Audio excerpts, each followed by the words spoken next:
Aujourd'hui, nous sommes dans le Djassi, plus précisément à Sansamba, dans une commune non loin de Sédhiou.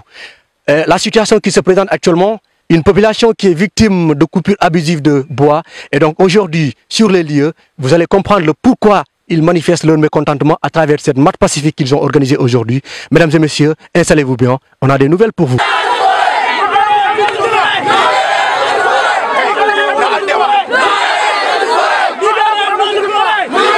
C'est ce vendredi 3 septembre 2021 qu'un groupe d'individus étrangers a été surpris dans la forêt de Sansamba avec du bois en leur possession.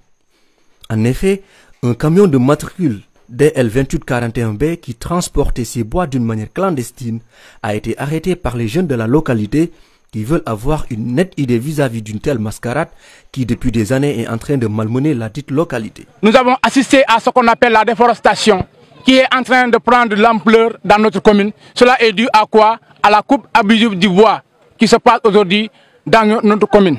Nous avons fait des plaidoyers devant les autorités compétentes. Depuis des années, des rapports ont été faits, des recours ont été faits au niveau des institutions capables de régler le problème. Jusqu'à présent, on voit nettement que le phénomène est en train de persister. On a assisté à un serrement d'un camion plein de bois. Je dis plein de bois. Les images m'ont vraiment frappé le cœur. On a posé la question à la personne en tant que telle. L'accusé a bel et bien répondu que oui, il est entré clandestinement dans notre forêt et faire ce que bon lui semble. Je me pose la question, au moment où ces derniers quittent leurs lieux respectifs pour venir ici, à Sansamba, surtout ici en même temps en Casamance, couper notre forêt, utiliser de façon abusive la forêt, où se trouvent les services des autres forêts, où se trouvent nos autorités locales. La question...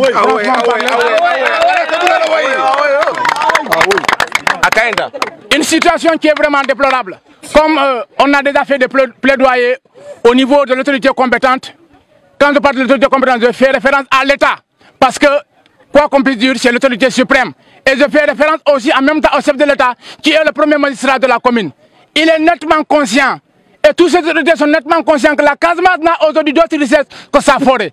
Maintenant, si on laisse ces individus, ces criminels ou bien des rebelles que je les considère, entrer dans notre forêt, utiliser la forêt à leur fin, ça c'est des problèmes. La grande question que je me pose est comment sera vraiment l'avenir, quel est l'avenir vraiment de ce terroir qui n'a d'autre richesse vraiment que sa forêt.